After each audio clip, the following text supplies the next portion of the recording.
Just a sip of something. Coffee.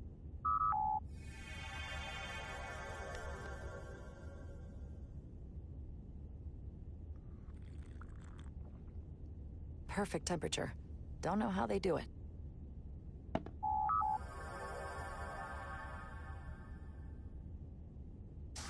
Jara Rydek.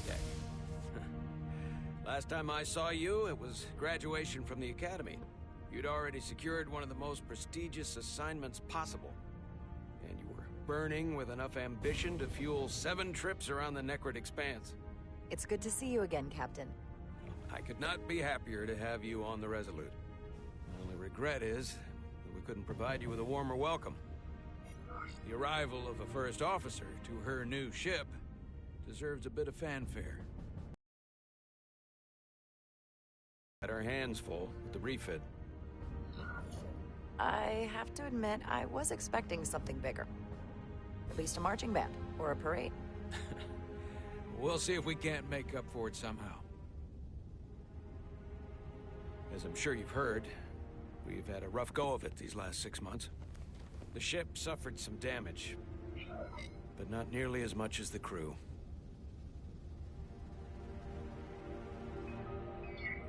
You'll have to forgive me. I don't really know the details. Starfleet has been kind enough to keep the story contained. Probably because they want to protect me. But I don't mind telling you. We were on the verge of a major scientific breakthrough. A quantum leap forward in warp core technology. 10,000 teradynes per second. The ability to travel at a sustained rate of speed longer and faster than we ever dreamed. What would have been the crowning achievement of my career? Right there, within our grasp. Until it all went so horribly wrong. We pushed her too hard, and a warp core malfunction overloaded the system, creating a pressure gradient way beyond what the ship could handle. It was heartbreaking. We lost some of our best people. As captain, I have to take full responsibility. It was my decision to make, and I have to live with the consequences. We all know the risks when we sign up. There are no guarantees, as much as we tell ourselves otherwise. True, but as captain, my job is to mitigate and manage the risks as much as possible. And that's where I failed. In my defense, I will say, I might have avoided the whole ordeal if my senior staff had been willing to trust me. There was a lot of pushback from my former XO, and I think that cost me his confidence. I don't want you to pull any punches. Certainly not on my account. But once we decide on a course of action, I need everyone to fully commit to the mission. Anything short of that just won't work. And that's when things start to go sideways. Whether I agree or disagree, I can promise that I'll be honest to a fault. Good. That's exactly what I'm looking for. But at the end of the day, it has to be my call. Look, I'll be blunt. We can't afford another mistake. Or at least, I can't. I feel like my career is hanging in the balance here. We need a win. Something to restore the crew's confidence. I understand. On a more positive note, Starfleet has tasked us with what they're calling a mission of the high space. 2 previously peaceful and otherwise non-aggressive civilizations now find themselves on the brink of all-out war. So it's a peacekeeping mission. I see it as a golden opportunity to not only prove what the Resolute and her crew are truly capable of, but also a mission for which we're uniquely qualified. This ionic storm. Our long-range sensors suggest it's several orders of magnitude stronger than anything on record. A total anomaly like nothing we've seen before. And you'll never guess where it leads. Hatari. Exactly. Very nearly in the precise location where we're headed. Where I imagine the interference will be exponentially greater. But the diplomat will brief us on the details at the rendezvous. So basically, we're being sent into the eye of a storm, more powerful than anything on record. Well, yes. But we're taking every precaution. But I don't want to get ahead of myself. I expect we'll have some rough sledding when we arrive, so I need you to prepare the crew for the worst. There's just one more thing I want to clarify up front. The metric that for me will be the ultimate measure of your success. What is it? If after serving as my first officer, you don't one day find yourself with a ship of your own, then I will consider it my personal failure. When that might happen is entirely up to you. But it goes without saying, you have my full support. Thank you. But I feel like I still have so much to learn. You'll have plenty of opportunity. And if you're willing to put in the work, I'll do everything in my power to help you along the way. Come, let me introduce you to the crew.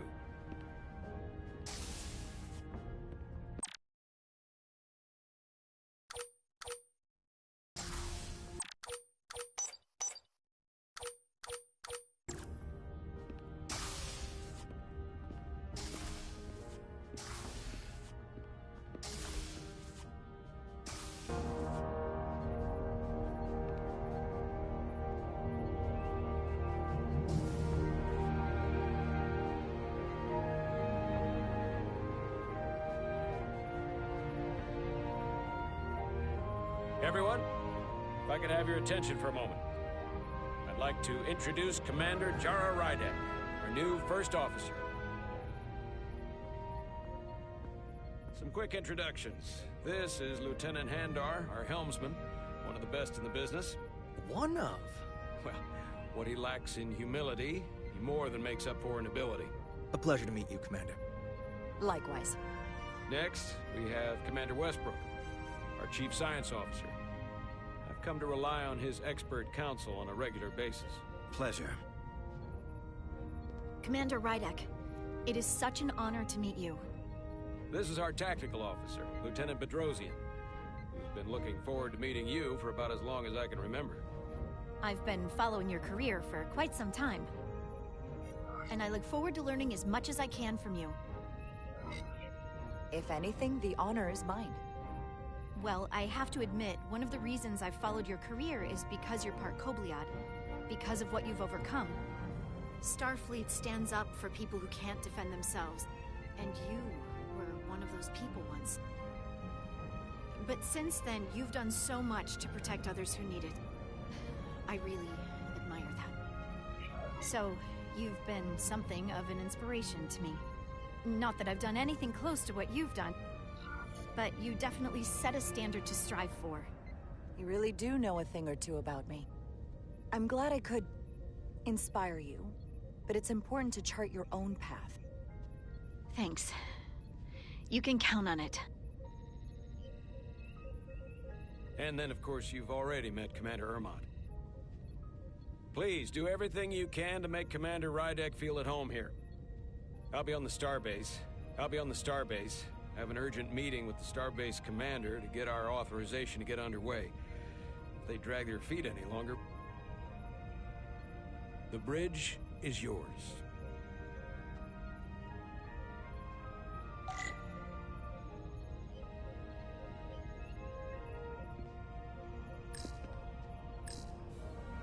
Operations, staffing, supplies. There's a lot to keep track of on a starship. Good thing we have Commander Ermont.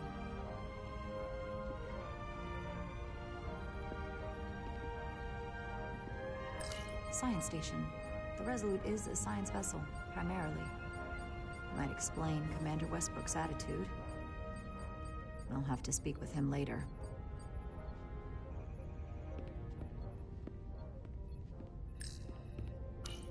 Tactical station. Hopefully, a diplomatic mission won't require we use our weapons much. But if it comes to that, we'll be ready.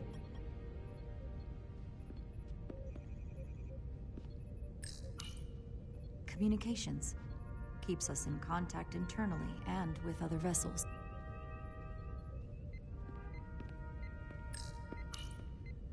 So many decks. Full of crew that are now my responsibility.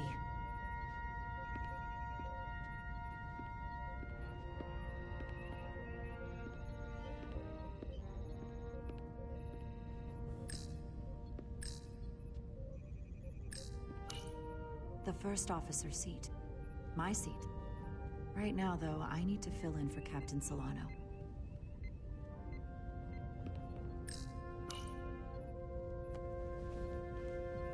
Commander, Chief Engineer Chovak needs to lower the structural integrity field. He's sent a crew out to recalibrate the emitters in response to the danger posed by the storm. We just need your go-ahead. Permission granted. Lowering structural integrity field, now. Entering maintenance mode. Condition blue.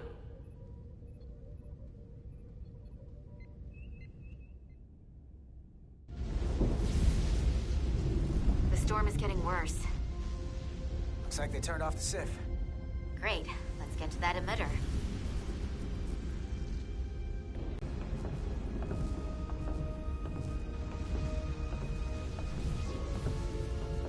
Every time we're out here, I half expect to see her in pieces again. She's still got some scars on her. It adds character. When I joined Starfleet, all I wanted was a ride out of town. But this isn't exactly how I pictured it. On the outside of the ship? No. Sometimes it feels like we're just part of the machinery. Don't you want more than that? I mean, Starfleet is noble and all, but it's still a machine. A massive, massive machine. Yeah, what are you gonna do? I got to see the house outside. I wanted to get away. I enlisted because I didn't want to wait years just to get out and see the galaxy. I wanted to go somewhere. See new worlds. Look up at a sky I've never seen. Just because I'm cranking a hyperspanner up in a Jeffries tube today doesn't mean that's all I'll ever be. Morning. Diaz to Commander Chovak. We are at the SIF emitter. Morning, Eddie. You may proceed with the recalibration. Morning, Eddie.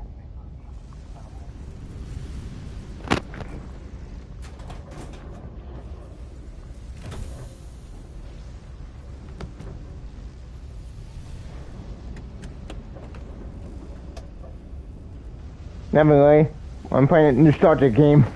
Here's the Star Trek. Okay. The only thing I know is that's about it. And the movies.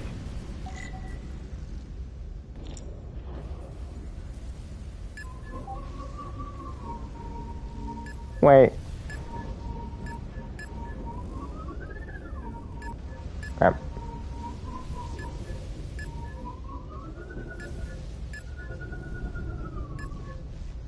What the hell?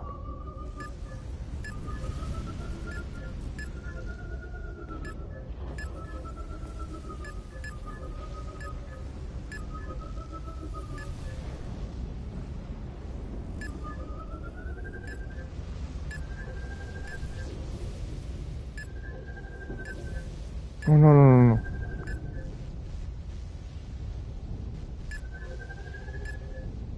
Got it. Looks good. That wasn't so hard.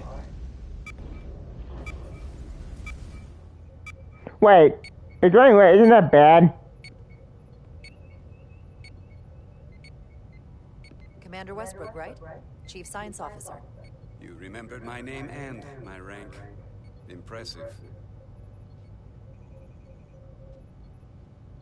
Yes, I am the Chief Science Officer, and I have the dubious honor of being the most senior officer on this bridge.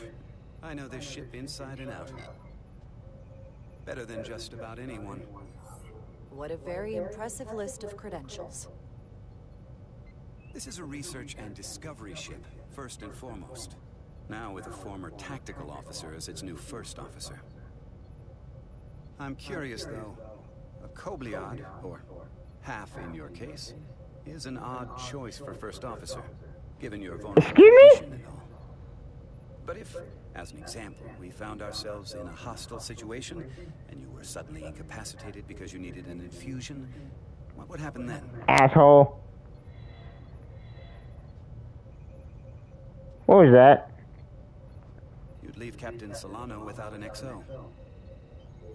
Granted, that would be a worst-case scenario, but not outside the realm of possibility. Captain Solano's familiar with my condition. I'm sure it factored into his decision. So I'd have to say it's not a problem. But we should probably have a contingency plan just in case. Listen, can I be blunt, Commander? I see no reason to stop now. Commander Sutherland, your predecessor, was one of the best first officers in all of Starfleet. His record was impeccable and his reputation was without equal. I mean no disrespect, but the shoes you're stepping into are almost impossible to fill. He was loved by the crew. And he was one of my closest friends. Oh. So I can only hope that you'll live up to expectations. I don't think I could ever replace Commander Sutherland. And it would be a mistake to even try.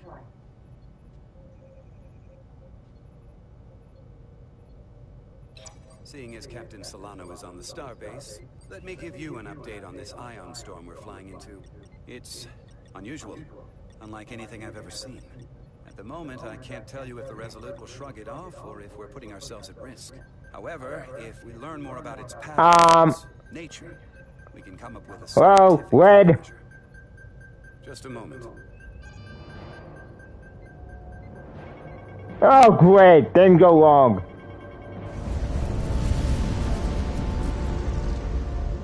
Oh. We've got a massive energy wave inbound on screen. Oh, shit. Oh my god! It's Fantastic Four! Starbase docking clamps are holding. The storm's emissions are fluctuating, coming in waves. And if my projections are right, we're about to get hit by a wide-band burst of ionic energy. Like a tsunami. I'm reading power abnormalities. Red alert! Aye.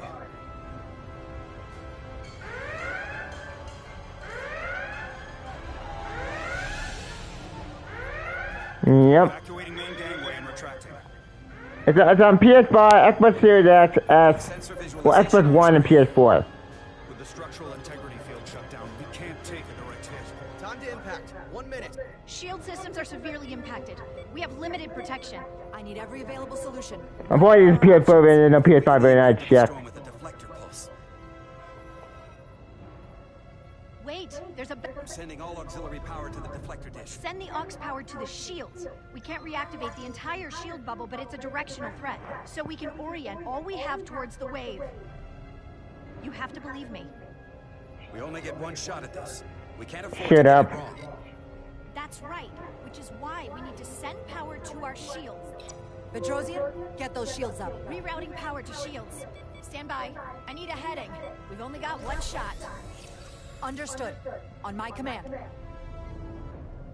Wait, what?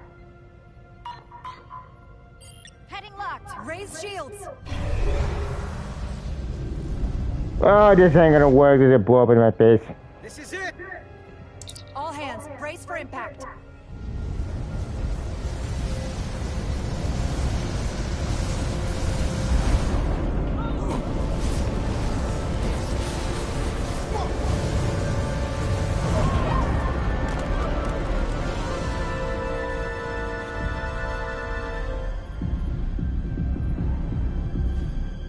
What happened? We have experienced a surge of radiation. Oh, you don't say. This radiation supercharged the plasma, forcing it to backflush through the system and creating a dangerous imbalance. Blew out every primary system on the ship. Just tell us where you need us. I need you to traverse the hull to the access port to recalibrate the port nacelle plasma regulator. Of course this will go horribly wrong. Well, I'm not surprised. We've reached the first access point.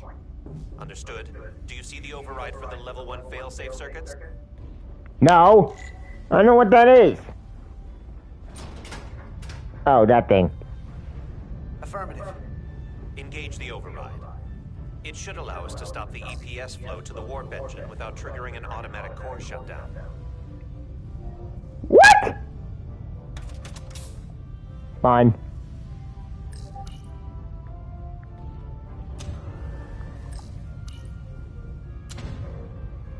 Failsafe override engaged. Are you sure? I am registering some crosstalk in the bypass circuit. We need to route the signals so they don't interfere with each other. God damn it.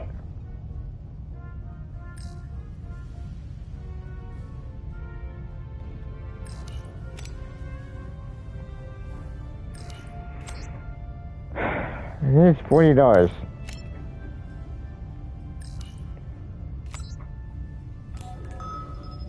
Danger. Failsafe. The failsafes are temporarily disabled. Moving on to the EPS regulator. Wait, but it said danger. Isn't that bad? Heads up, Carter. What is that? One of the discharges coalesced. It's coming right toward us.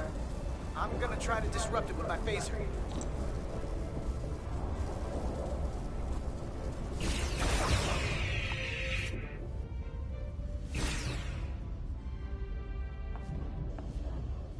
So we gotta climb up the pylon. Not that there's really an up, but you know. Right. Use failure to clear path. Okay.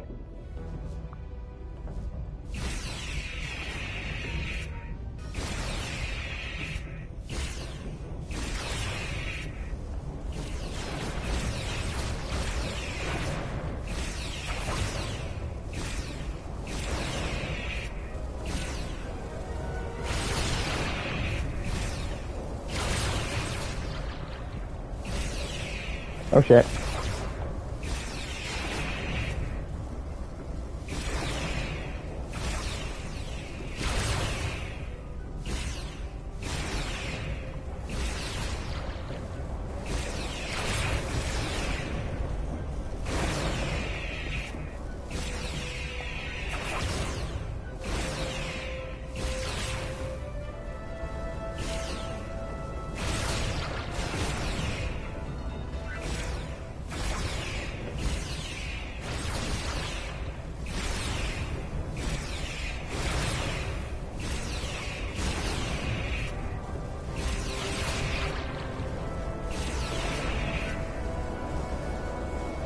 Can't you go any faster? God damn it. Are you alright? Yeah. Took most of it. Snuck up on me. You damaged your suit. Energy is down to 60%. God damn it. Carter! That hurt. Do not get hit again. I know.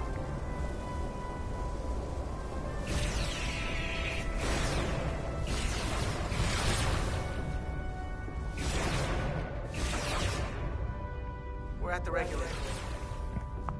Opening the access panel. I am now halting the EPS flow to the port nacelle. We have little time before it causes an overload of the engine. You must work efficiently.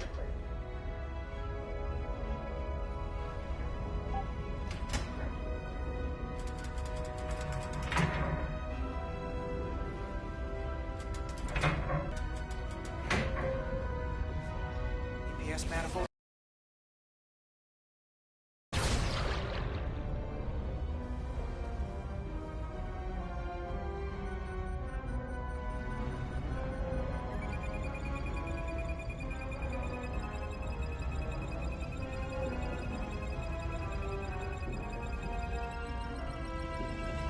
Wait.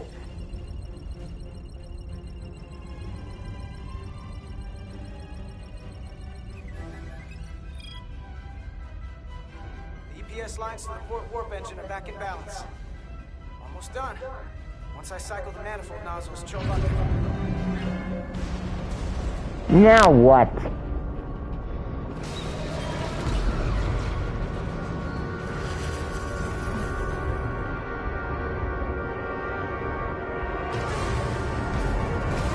Oh, of course I'm gonna go horribly wrong.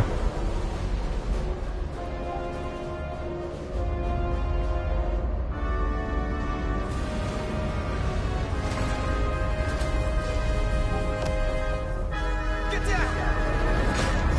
Diaz to bridge. We just lost the docking clamp. We've got a lot of debris coming down. All vibrations, too. We can't finish the EPS regulation in these conditions. Please advise. We have to release the ship from that other docking clamp or the hull will be ripped apart. There's a problem. The clamps are supposed to disengage automatically in an emergency, but it's not working. Not working. What are our options? The docking clamps are fitted with exploding bolts for an emergency release. We've got crew out there. That'd be like setting off a bomb next to them. Maybe there's another way. Starbase is hailing us. Put him through. Resolute, the remaining mooring arm is failing. You need to disengage from the starbase now. The damage to the station will be catastrophic. The docking clamp isn't functioning. We're exploring our options. The option is to detonate the emergency release. Commander, hear me. Reverse the polarity of the hull, which theoretically will repel the docking clamps. And repel the engineering crew right off the hull into the storm. This is Captain Solano. Put me on screen. Go ahead. Captain, we have a situation. Commander, what are you doing? This isn't your call to make. Blow the... The captain doesn't know the whole story. I'm giving you an order. Jara? Not that simple. All due respect, sir, it's a more complex situation than when you disembarked. Jara, I need you to do the right thing. We can't have this go sideways before we even leave for the mission. The captain made himself quite clear. They're gonna get hammered with debris out there. Reverse the polarity. There is protocol. Fine. Lives. Starbase, stand by. We're gonna flip hull polarity to disengage the clamps. Yes, Commander. Sorry, Captain. Repair crew, this is acting Captain Jara Ryden. Repair crew, this is acting Captain Jara Ryden. Be advised, we are... Tether yourself and deactivate your... This game's wasting... It's barely skipping all dialogue. Whatever. On my mark. Understood. Okay, no, I do stuff that always pissed me off, so fuck it. 8, 7, 6, 5, 4, 3, 2, 1. Mark!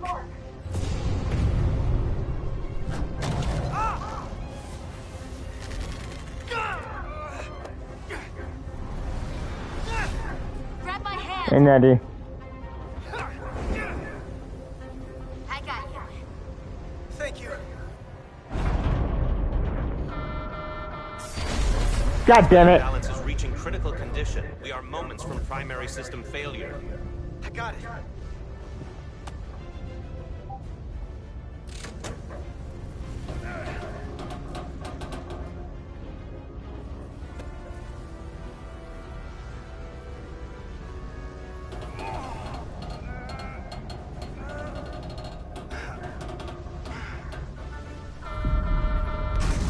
No, no, no, no, no, no, no.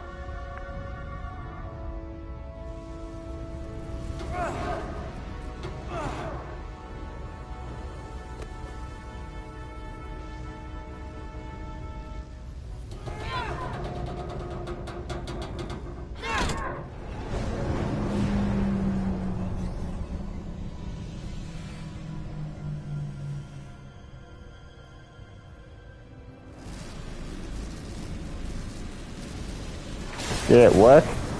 Look out! No! I got you. Petty Officer Etzelar's hurt and unconscious. I'm gonna have to tow her back to the airlock.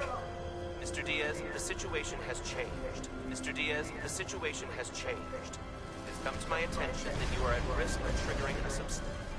Commander, To the what? the way we came is the nearest airlock. There's an auxiliary hatch near you on the far end of the pylon. You must bring Miss Etzelar there to access the interior. Roger that.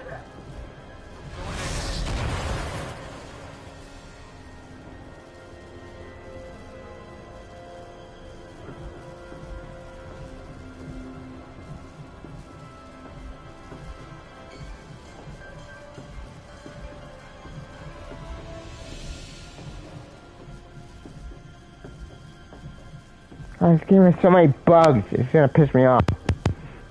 And I can't return it.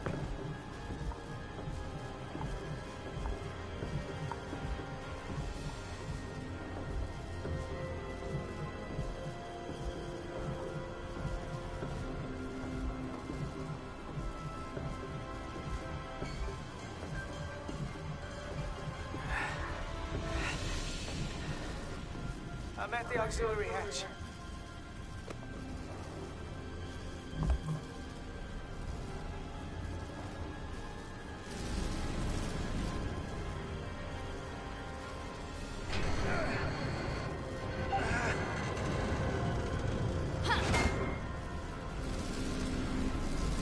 go first. What? Let me save your neck this time. No time to fight me on this. Get in there! You better be right behind me.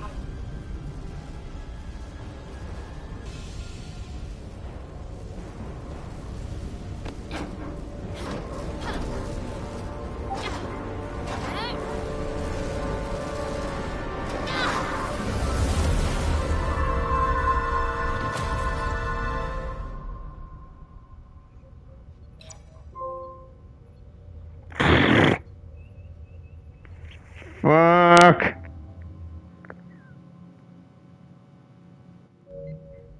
We're in.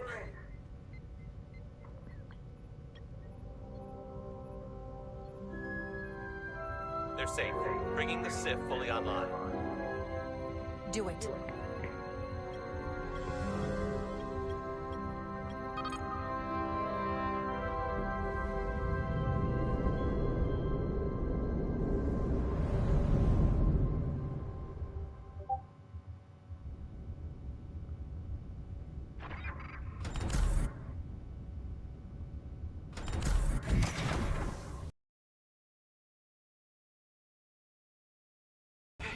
I'm okay. But it's a lot. Here, let me help you.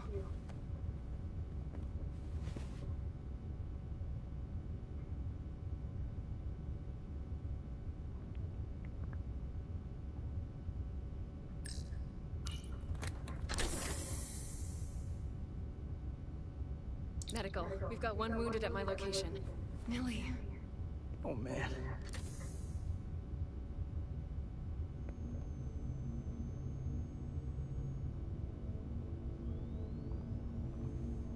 We'll see you at sickbay.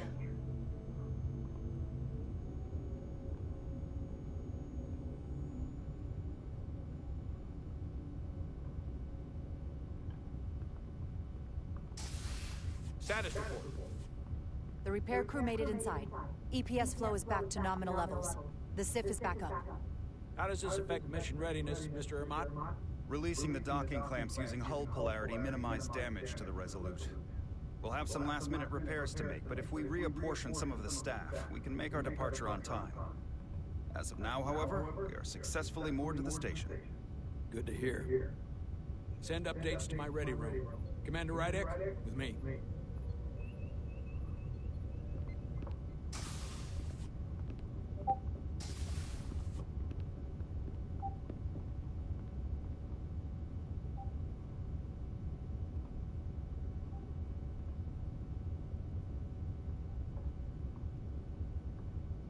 You disobeyed my orders. Well? I'm sorry for that, Captain. I You did what I thought was... disobeyed my orders! And not just in front of the bridge crew, but the Starbase staff as well. That's going to get around. My name's already tarnished around the fleet. But what is it going to do to my credibility on this ship? From the top to the bottom. Bridge to... He had the facts! Captain, I told you I'd be honest, so here it is. Maybe I shouldn't have disobeyed a direct order, but you were wrong. You weren't on board, and you didn't have all the information, so I made the right decision for the ship. If you're worried about your credibility, put your ego aside and trust your crew. Trust me. You might have won some fans on the bridge for that stunt, but not everyone. Lieutenant Commander Chovak has already bent my ear. I'm sure he doesn't take it personally. He'll get over it in time. Mr. Chovak is more complicated than he would want to admit. I guess we all are. And, if I'm being honest, I'm not sure what I would have done in the moment either.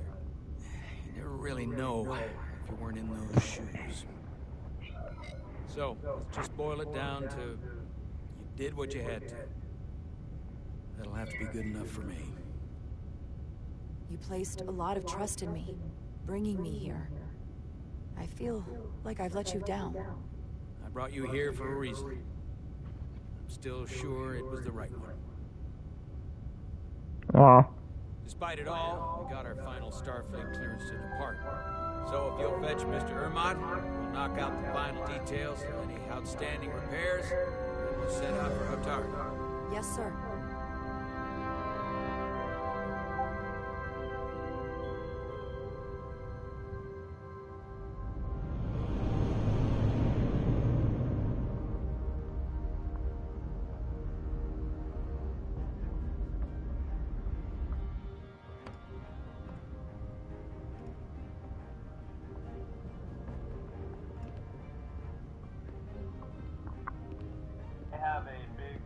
All departments reporting full mission readiness.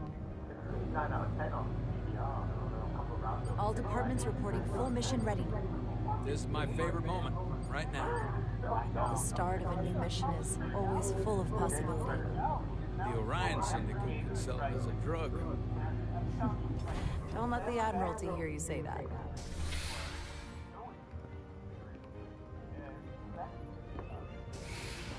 Captain on the bridge. Sit. Sit, everyone. You all know, I'm not big on speeches. We're embarking on the first mission since our refit. Let's make it a good one. Disengage docking clamps.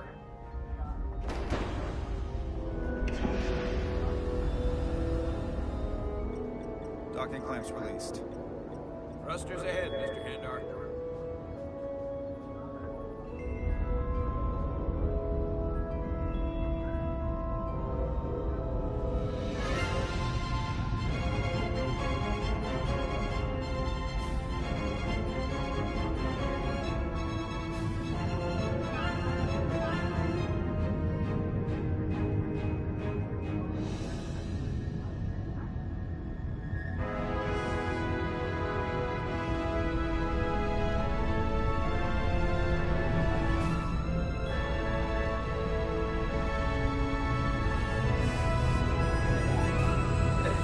Do it. Set a course for the Hotari system. Prepare to go to Warp 8. Aye, Captain. You know what? You take this one. Me? Engage. Engage.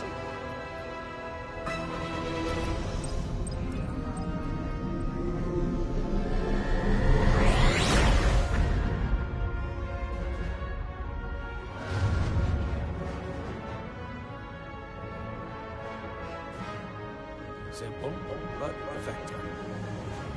Yep.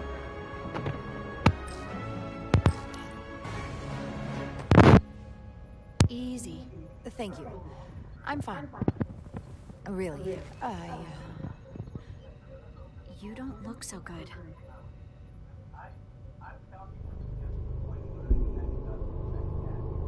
Uh-oh.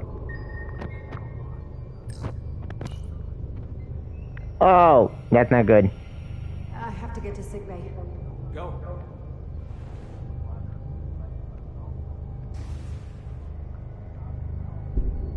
Commander, help me get her inside.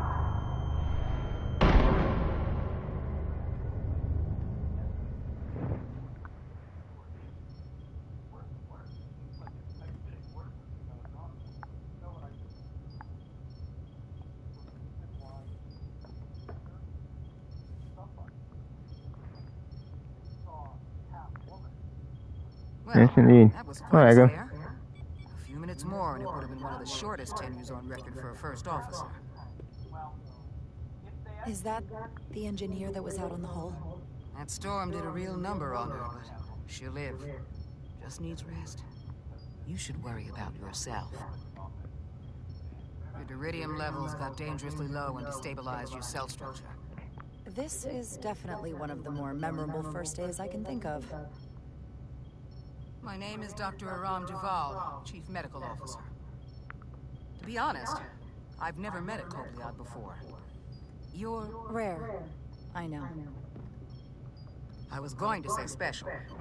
Your people's numbers have dwindled, despite the Federation's efforts to find a more readily available alternative to the Deridium you need to survive. Yet you joined Starfleet and managed to thrive.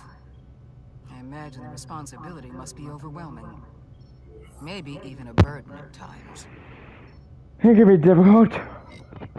I don't like the attention it brings. Being treated differently than everyone else. But you are different. That's not something you can change. True. But sometimes it makes it even more difficult than it already is. And don't worry, I won't treat you like a science experiment. I just do the science and leave the experiments to Solano. You don't agree with his methods? I don't agree with his definition of acceptable risks. Not when the lives of your crew are at stake. My professional opinion is that the accident took a toll. More than he's willing to admit. He's overstressed, operating in the pressure cooker of his own mind. Which is never a good headspace when the lives of your crew are at stake. What good point. Me is that now he's even further away from the thing he's been chasing his entire career. The breakthrough discovery. The major innovation. Something he can put his name on. The more the time passes and the further out of reach it gets, the more risk he'll be willing to take. I hear you. But that's my job, isn't it? To make sure that doesn't happen. And we don't lose sight of the bigger picture. Which is exactly why I'm so glad you're here. We need you now more than ever. And I have to give you credit for what happened on the bridge. It took guts to defy a direct order. Huh. I guess word travels fast around here. It's a small ship. And everyone's curious about the new XO. Fortunately, your cell structure is almost completely stabilized. And I'll spare us. I like her. But I do feel it's my responsibility to remind you, without regular infusions of Duridium, you will not live. It's as simple as that. Understood. Then, my work here is done.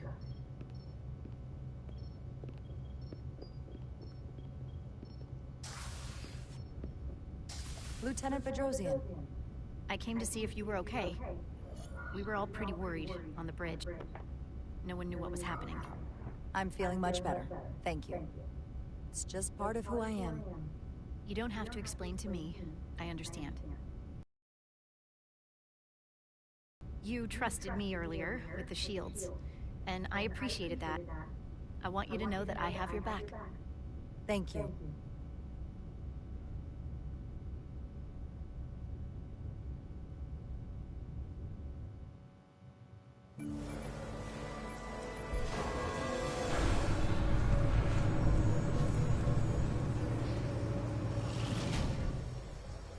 Where the heck is... Diagnostic sequence and the shuttle will be cleared for service.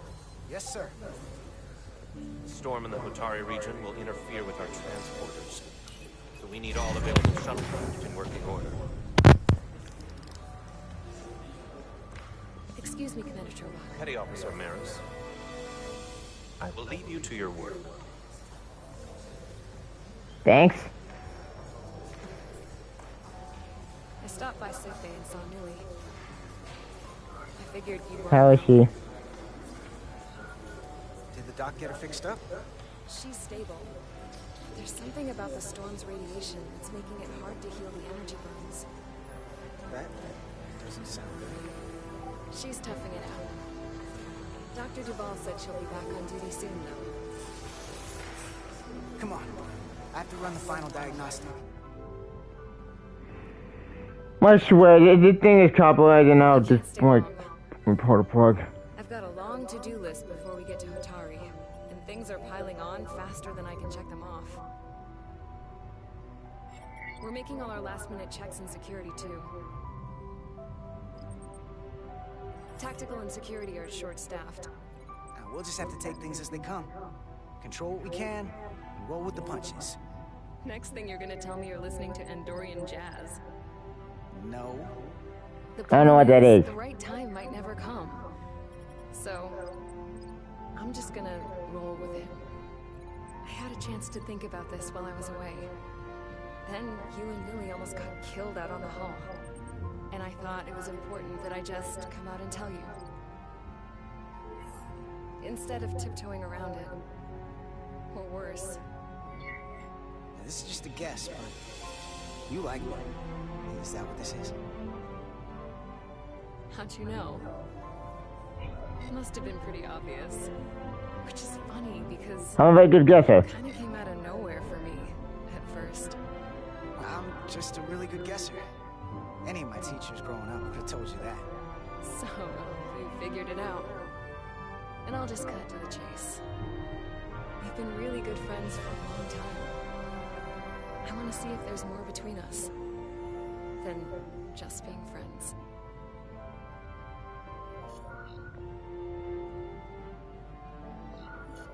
You don't have to explain it. I feel the same way. There is something between us. So, do you want to find out what that something is? If it's there for you, and it's there for me, why not give it a try? We don't have to put too much pressure on it. Let's just see where this goes.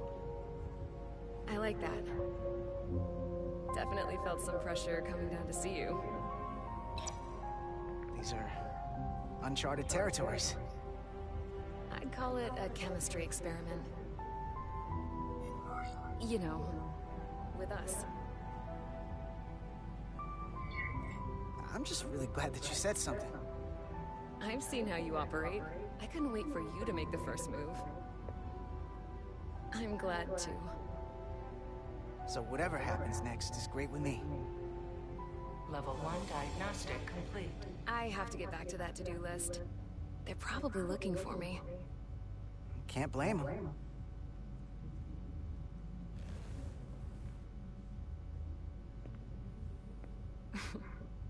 I'll be seeing you. I love.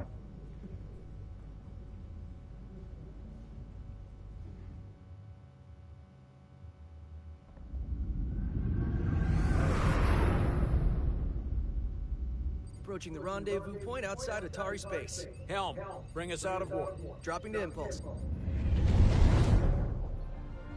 Ionic interference surging, Captain.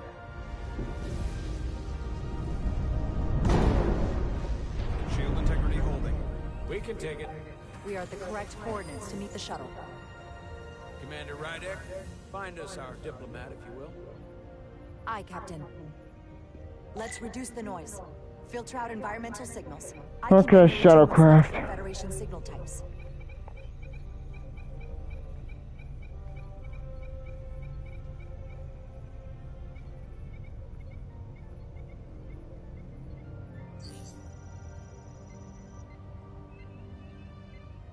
I've located the shuttle. Opening comms. On screen. Shuttle to Resolute. Shuttle to Resolute. Debris field. Lost maneuvering. Losing. I can't get it any clearer. We won't get a transporter lock. It's just not happening. Power up the tractor beam. We'll pull them directly into the docking bay.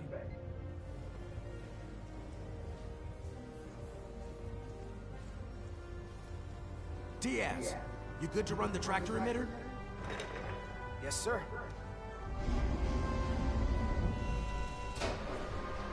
Come on, Diaz. First thing, lock onto the shuttle and stabilize the rotation.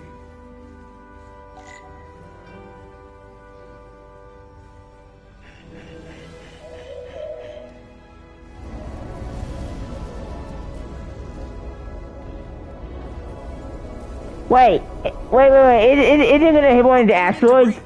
I'm on it.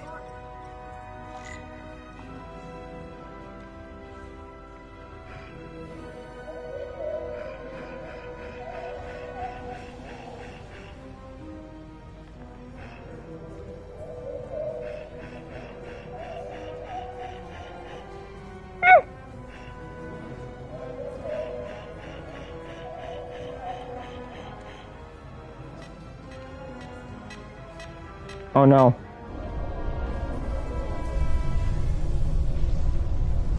That's gonna take out the shuttle. Diaz, the bridge. There's a large piece of debris headed for the shuttle. The tractor beam can't handle it. Can our shields take it? I believe so. Commander Rydek, plot an intercept course. On it.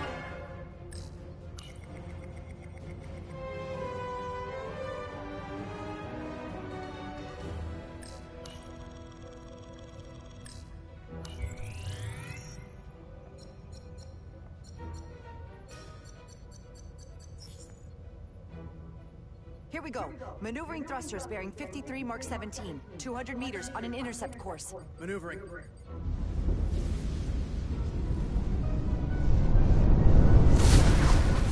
Got it. Whoa! Someone's working hard on the bridge. I don't know what that is.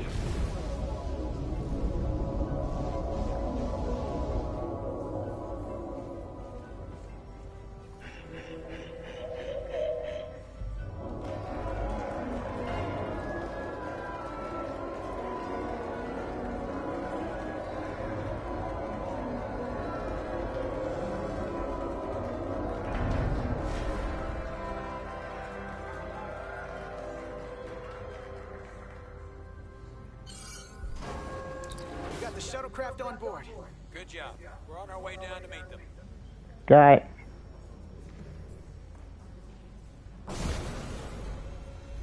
Got it.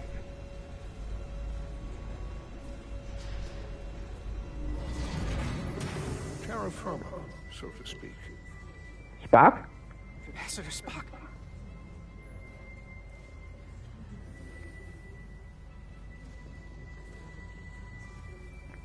But I didn't even. Oh wait, this is by a. We'll be right down to meet you, sir. In that case, I will wait for him here.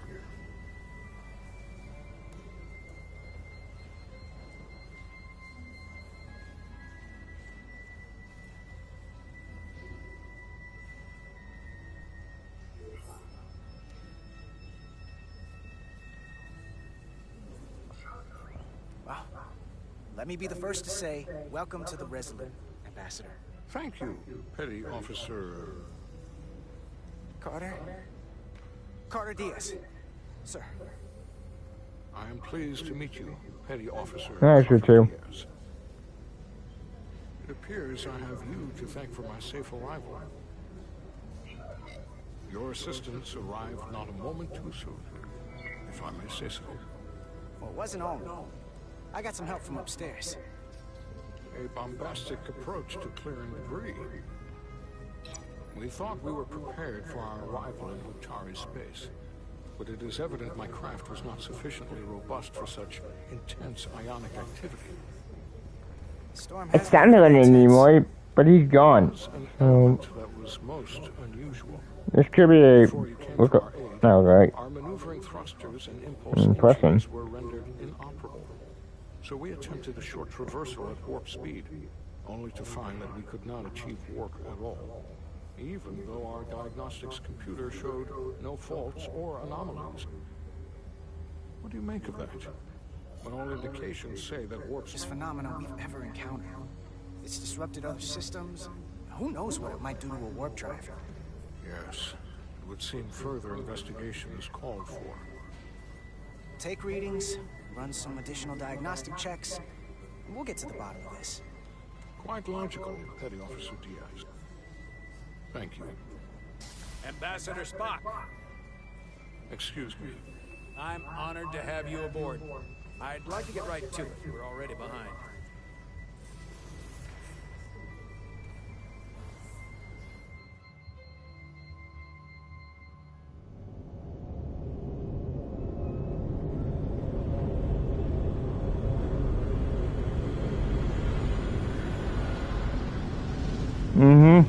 Yep.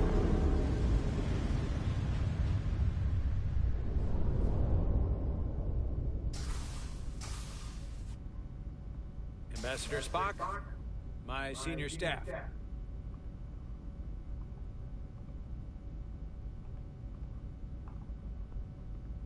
It's not every day that a captain gets to welcome a Starfleet legend aboard.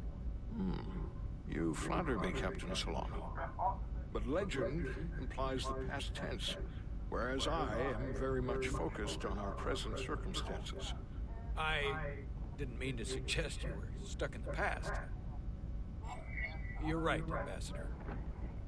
Not the most diplomatic choice of words. Your experience comes from the past, but our present situation calls for it. True enough. We were hoping you could fill us in on the details. We got the basics from Starfleet. Two formerly peaceful neighbors are now on the brink of war. Indeed, and the tension between them grows fiercer by the hour.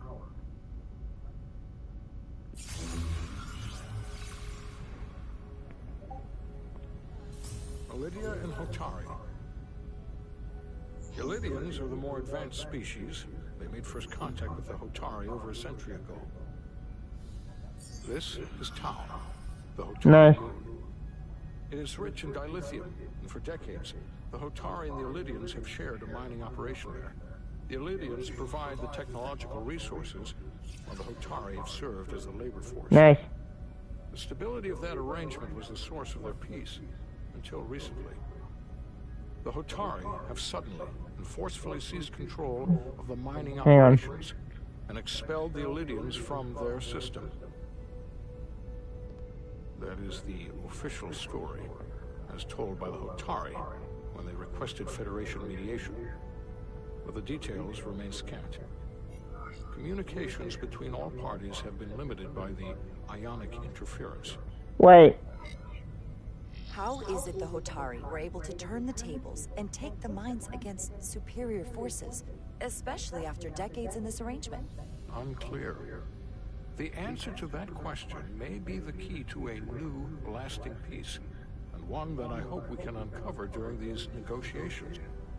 But it is unlikely the relatively primitive Hotari forces would stand a chance against the Illydian fleet if this escalates to open war. Left unchecked, this conflict will result in more bloodshed, which is what we are here to prevent.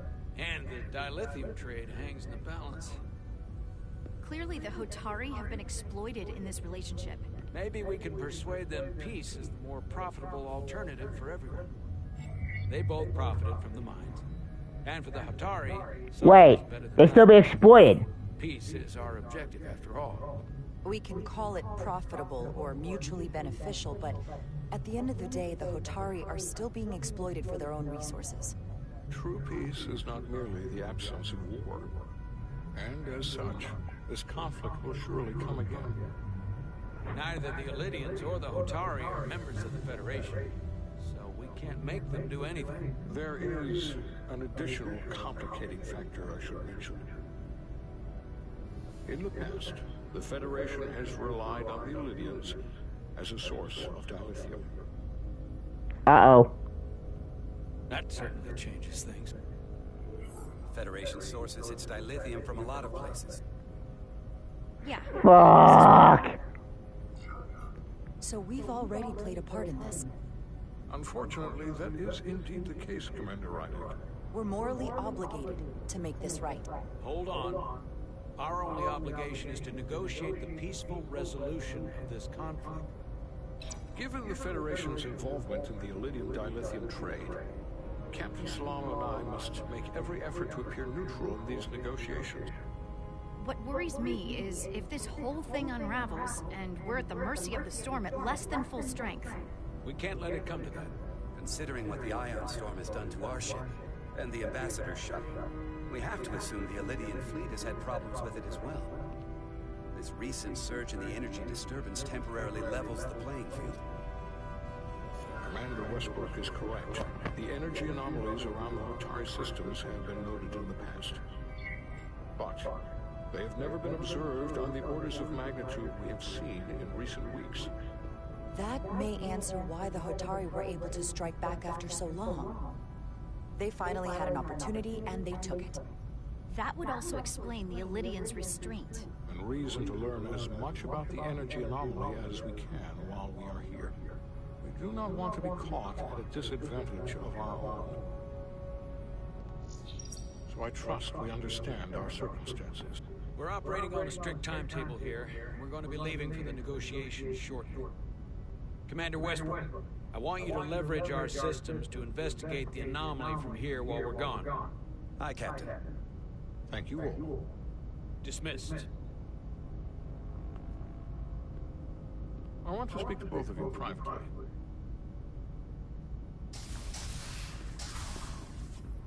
Ambassador Spock, I'd like to make a formal introduction. My first officer, Commander Jara Rydick.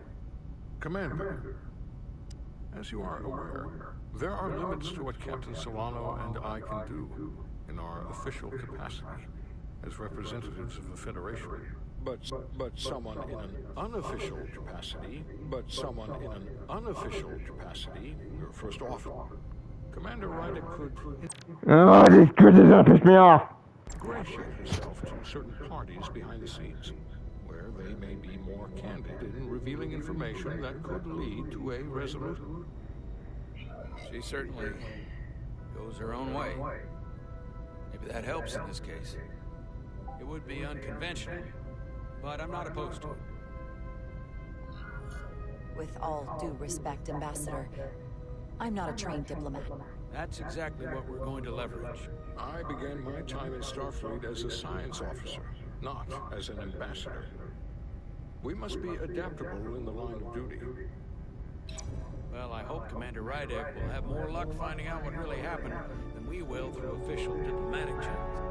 The fate of the negotiations, the interests of the Federation, and the prospect for peace may very well depend on it.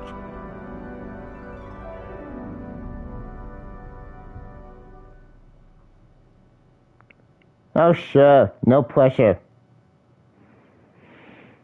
It's the end, baby.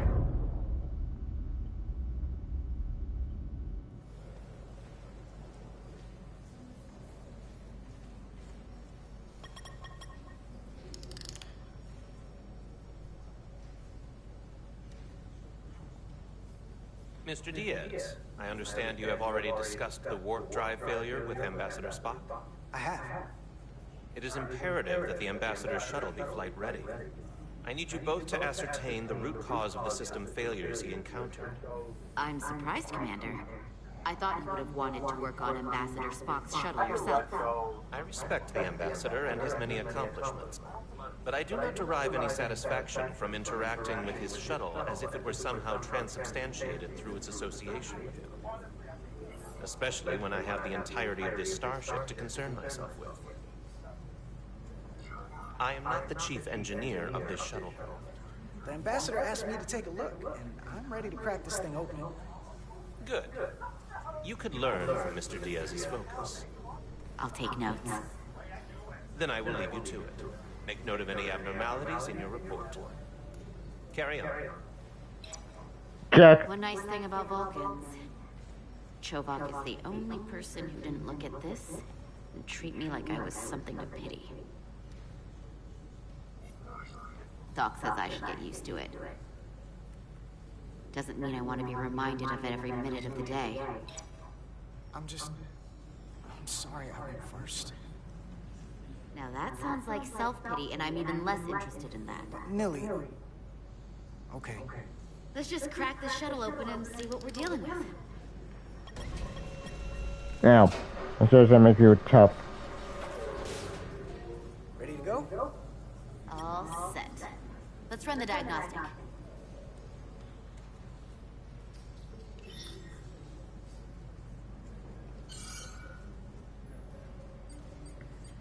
So, I know about your talk with Miranda. You do? She sent me a Priority 1 dispatch right after your conversation. I'm happy for you. Both of you. Thanks. But I'm only going to tell you this once. Don't screw this up. Because I would be very unhappy if you tried this out and then, I don't know, 6 weeks or 6 days later, I have to start splitting holidays between the two of you. All because things went south and you're not on speaking terms. That just isn't gonna work for me. You really don't believe in me, huh? It's not you. Or her. Just running the numbers, and things don't work out more often than they do. I like my friends, and I like our group. I don't want to lose that. Is that thing done yet? Yeah, it's wrapping up. Let's see. The relays along the primary EPS are blown. The backup relays are all intact. An EPS overload from the warp drive could cause that. But how did the shuttle end up dead in the water? Huh. Well, maybe the ship's data recorder can tell us something.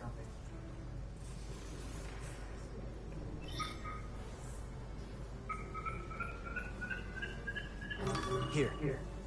They were only about 8 minutes from their plotted warp point. No faults, just those warnings. What are they?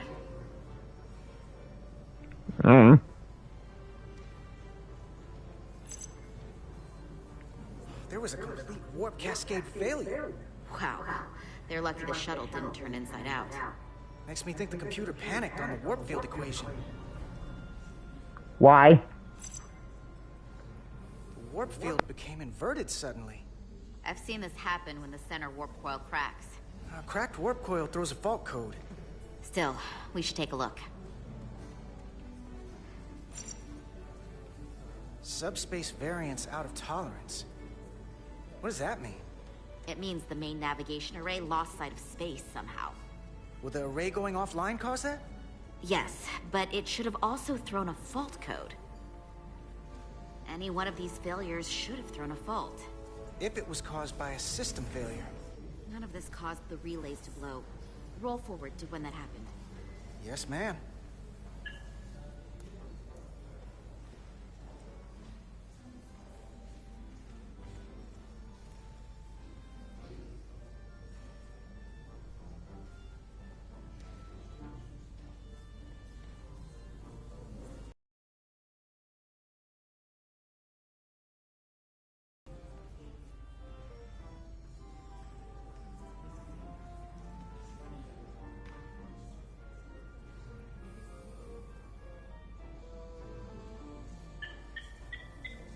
So here, they take a moment to get their bearings and they attempt to re-engage the warp drive.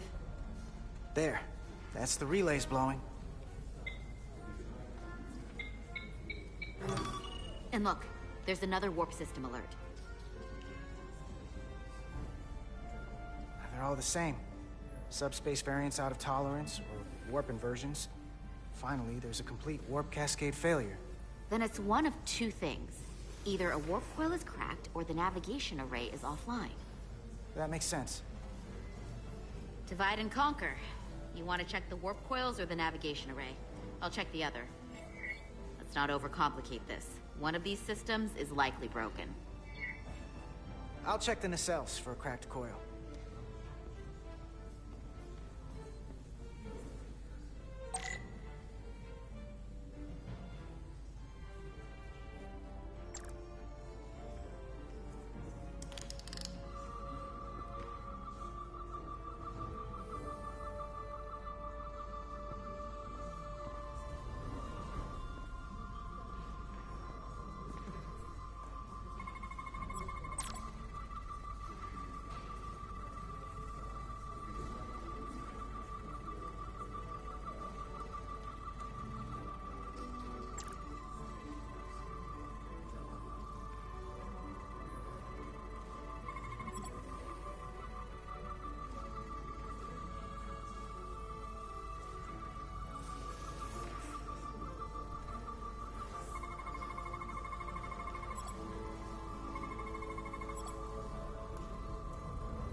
I checked every coil on the port nacelle for imbalances. If any coil in either engine were cracked, I would have detected it. So, it must be the navigation array. Except it's not. Checked and double-checked. Well, the readings don't lie. Here comes the security detail for the way team.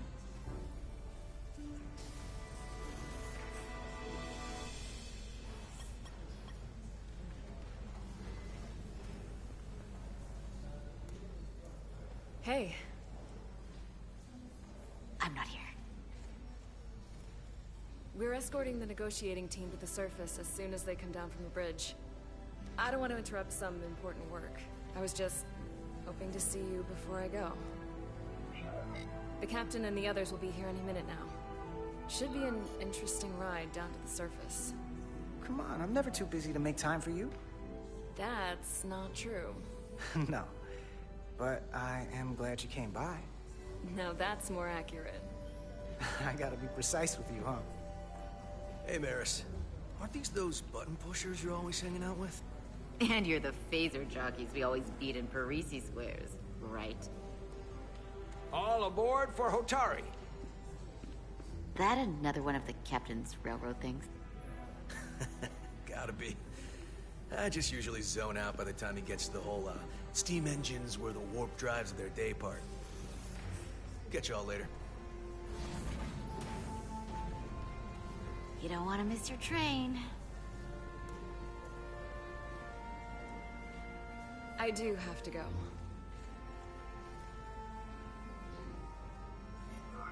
Not gonna lie, I'd rather not leave right now.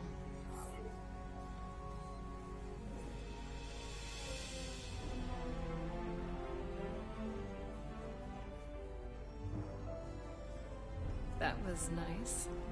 Yeah, it was. Save some of that for when I get back. You've got a deal.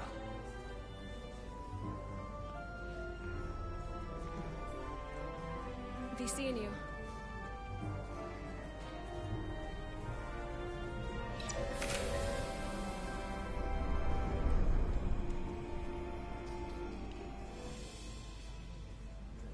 Etzelarda Diaz. If you could float back down to reality, we still have a ways to go. All right, where were we? So, the warp coils in the navigation array are fine, but the nav computer doesn't seem to think so. I'm out of ideas short of field stripping the shuttle from bow to stern. You wanna take this out of the shuttle and throw it on the bench? Oh, real hands-on maintenance. I like it. Okay, the nav computer is patched into the ship. The ship's computer can double-check our work. If the shuttle's nav computer is putting out false data, we'll know it. Let's run through the shuttle's logs again. Running now.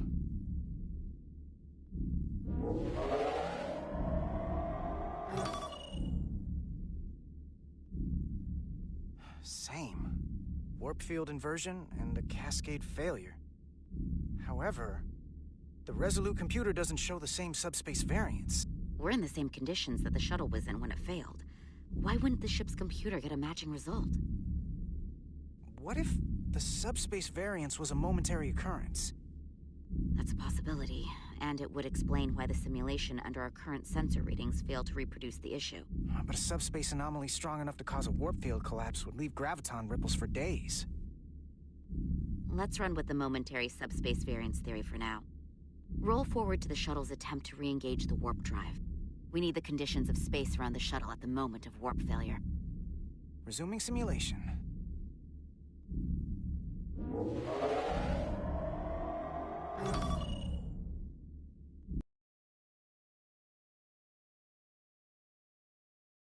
Out of range. That right there. Take the shuttle sensor data from that moment. Computer, why did the warp field calculation fail? Warp field pressure returned non-orthogonal. Results are undefined. That doesn't help. Wait, what if we use a different ship? Put the Resolute into the simulation instead of the shuttle. Yeah, it should warp just fine. Unless... Computer, run the simulation with the Resolute. Resolute simulated. Computer, give me manual control on the warp power. Static field intensity, warp 1.1. 1.2. 1.3. Warp pressure is destabilized. Error in warp field calculation. The warp drive has experienced a system-wide cascade failure. Warp field collapsed.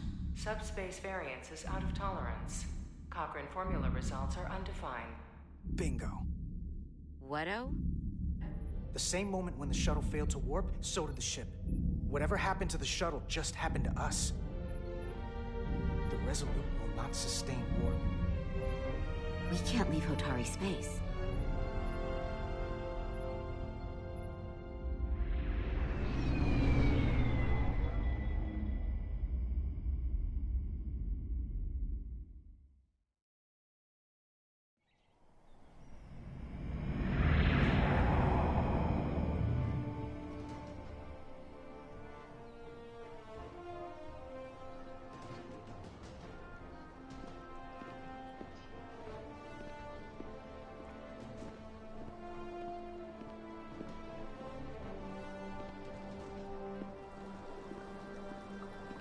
Ambassador Spock, Captain Solano, welcome to Hotari.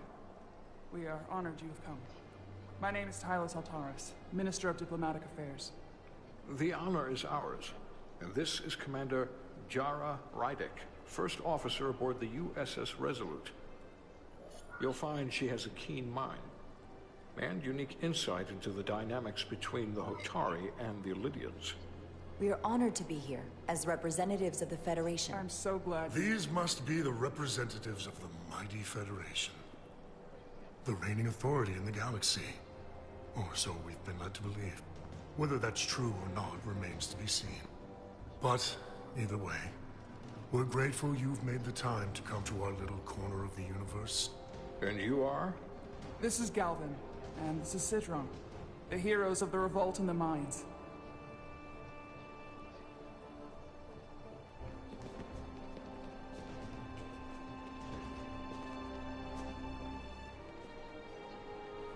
Let's hope this is the last time we ever have to come here. If you'll excuse me.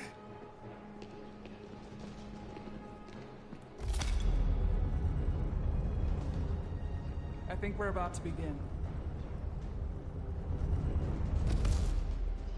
Did you hear the arrogance from that guy? I don't know what we're walking into here, but that guy was something. That may be true. But let's keep an open mind going into the negotiations. Hopefully he's just one voice amongst many. Then let's hope he's the outlier.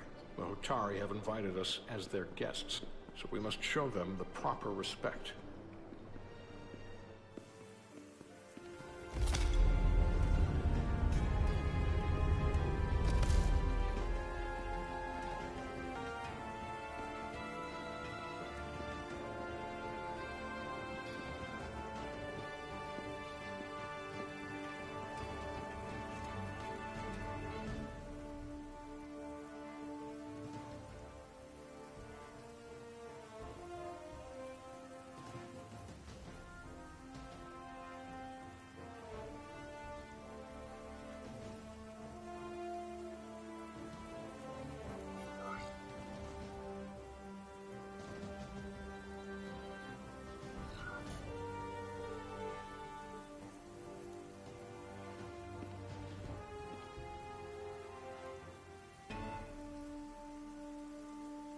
Ambassador Spock, welcome to Hotari Prime.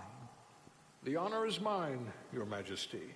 That the Federation would send one of their most respected representatives is not only an honor to the Hotari people and their queen, but a recognition of our stature and importance. Let's get on with it, shall we? With all due respect to the Federation and their ambassador, they have no authority here. We are not members of their alliance. We are not subject to their rule, nor yours. We demand the immediate return of all mining operations to Lydian control, as it has been for centuries and will be for centuries more. That has always been our understanding. That understanding has changed. Then you invite war! And if you cannot remain silent, you will be silenced. But his point is well taken. What is the Federation's interest in this matter? Perhaps you would have us trade one oppressor for another? The Federation remains neutral. Our only interest is the peaceful resolution of this conflict. We are here at your request, Your Majesty. For now. I'm trying to keep an open mind here, but it's not easy. I thought they wanted us here. Was there something you wanted to say, Captain? Oh, no. My apologies. And what about the Kobliad? She's not part She of... can speak for herself, can't she? Then let her.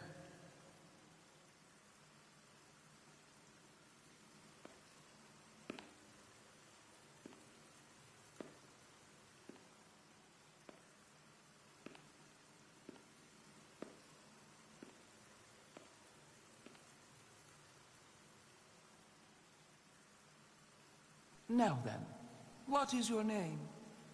Commander Jara Rydick, Your Majesty. Being a Kobliad, you would know better than anyone. Your people suffered brutal treatment at the hands of the Cardassians. Their injustice towards the Kobliad is as unimaginable as it is unforgivable. Not unlike how we have been treated by the Alidians. As much as they'd have you believe they are the victims here, remember it was the Hotari who attacked us.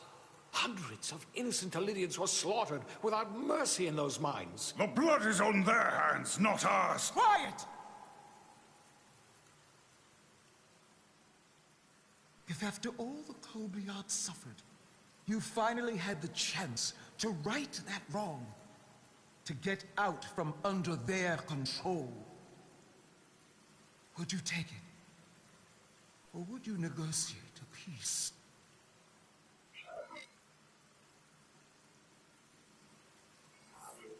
There is no remedy for what the Kobliad suffered.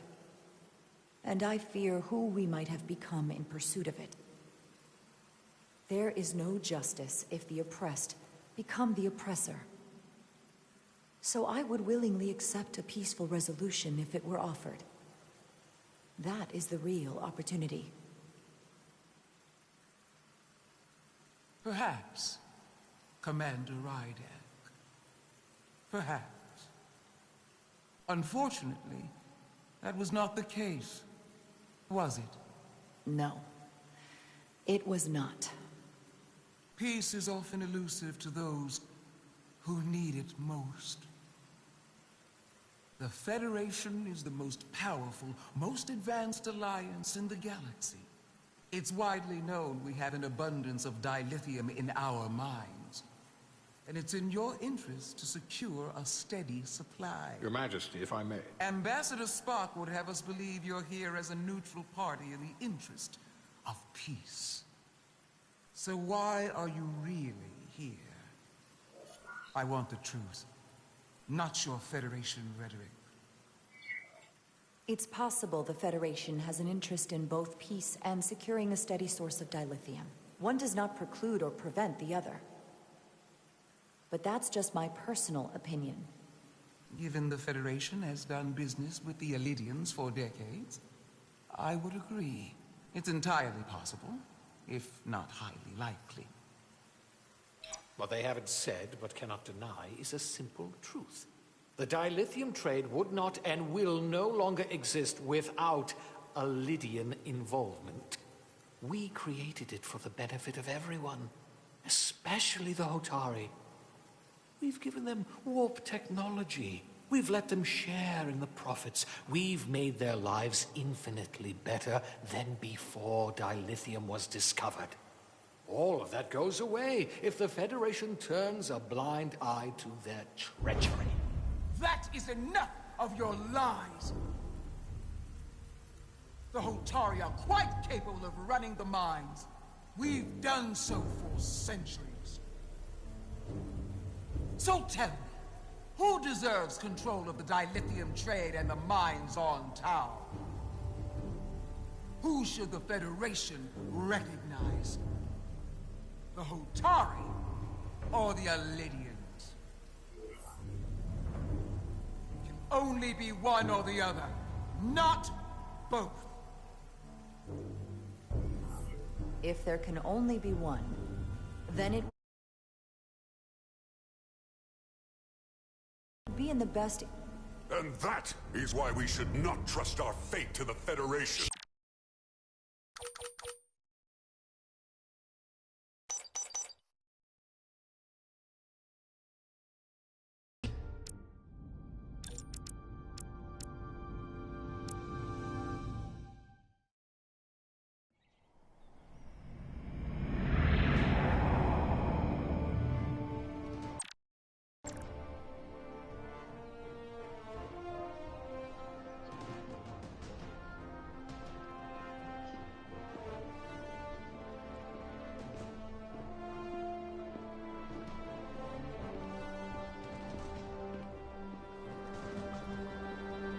Ambassador Spock, Captain Solano, welcome to Hotari. We are honored you've come. My name is Tylos Altaris, Minister of Diplomatic Affairs. The honor is ours, and this is Commander Jara Rydak. first officer aboard the USS Resolute. You'll find she has a keen mind and unique insight into the dynamics between the Hotari and the Lydians. We are honored to be here as representatives of the Federation. I'm so glad. These must be the representatives of the mighty Federation. The reigning authority in the galaxy. Or so we've been led to believe. Whether that's true or not remains to be seen. But, either way, we're grateful you've made the time to come to our little corner of the universe. And you are? This is Galvin, and this is Citron, the heroes of the revolt in the mines.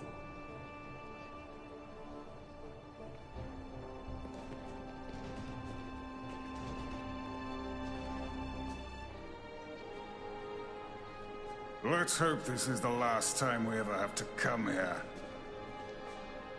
If you'll excuse me.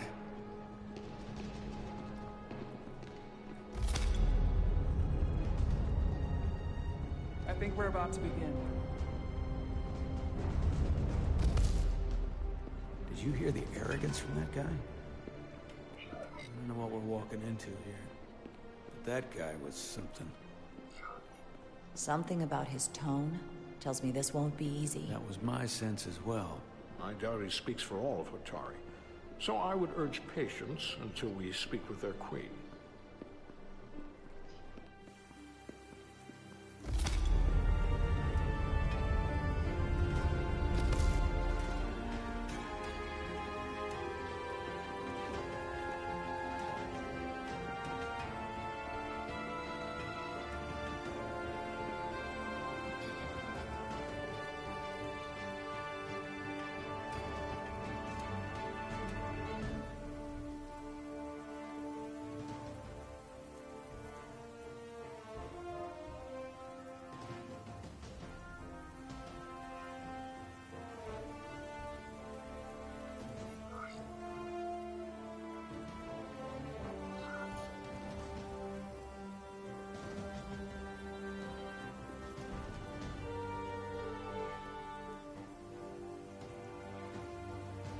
Ambassador Spock, welcome to Hotari Prime. The honor is mine, Your Majesty. That the Federation would send one of their most respected representatives is not only an honor to the Hotari people and their queen, but a recognition of our stature and importance. Let's get on with it, shall we? With all due respect to the Federation and their ambassador.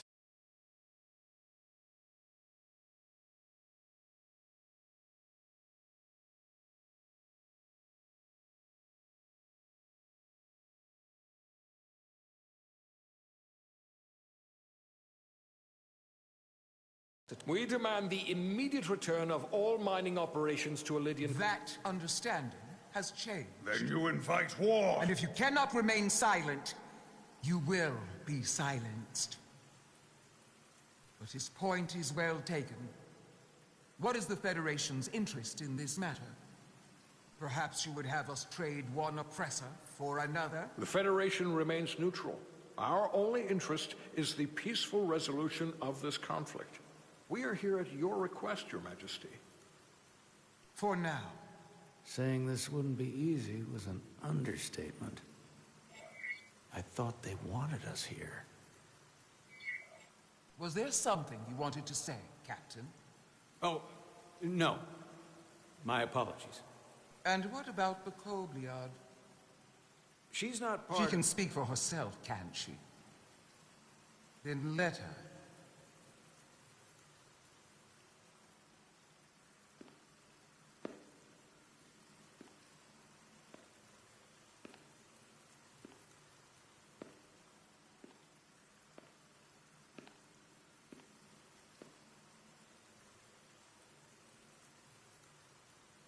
Now then, what is your name? Commander Jara Rydek, Your Majesty. Being a Kobliad, you would know better than anyone. Your people suffered brutal treatment at the hands of the Cardassians. Their injustice towards the Kobliad is as unimaginable as it is unforgivable. Not unlike how we have been treated by the Lydians. As much as they'd have you believe they are the victims here, remember it was the Hotari who attacked us. Hundreds of innocent Illydians were slaughtered without mercy in those mines. The blood is on their hands, not ours. Quiet! If after all the Kobliad suffered, you finally had the chance to right that wrong, to get out from under their control, would you take it? Or would you negotiate a peace?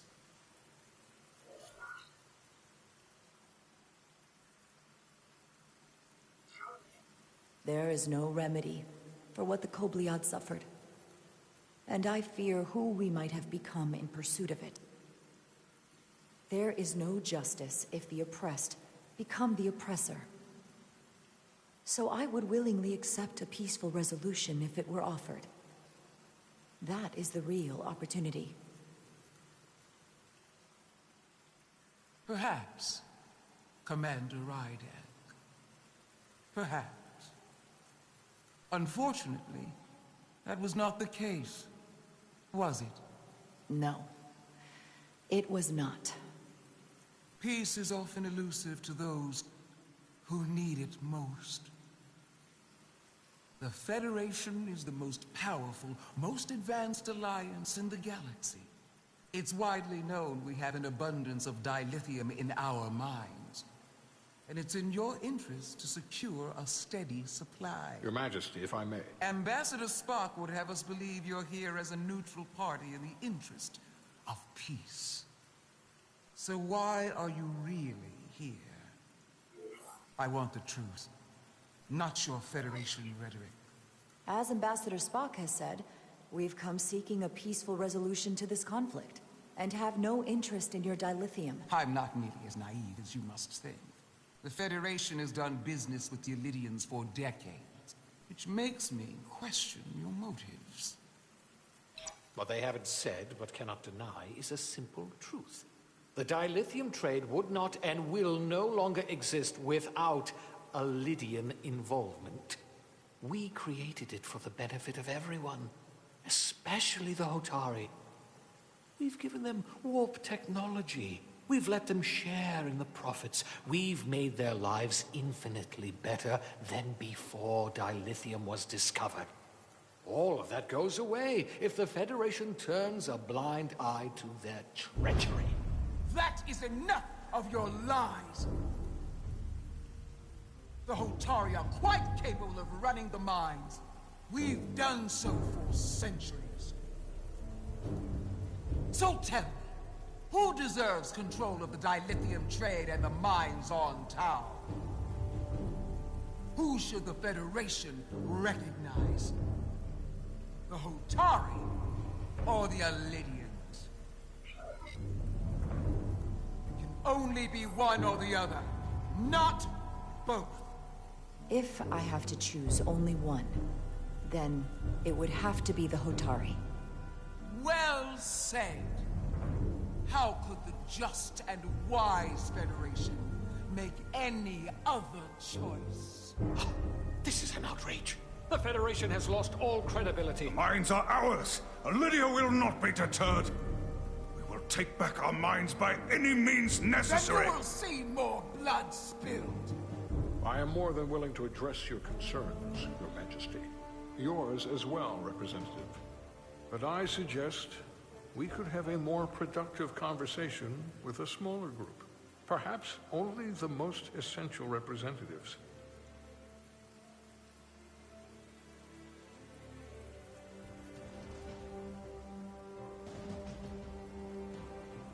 I suppose there is some sense to that.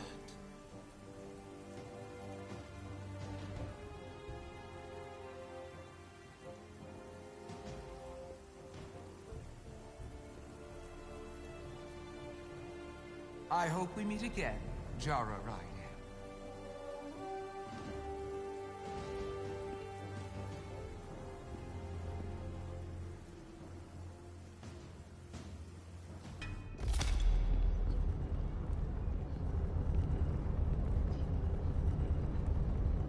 Spock and I will cover everything on the diplomatic front.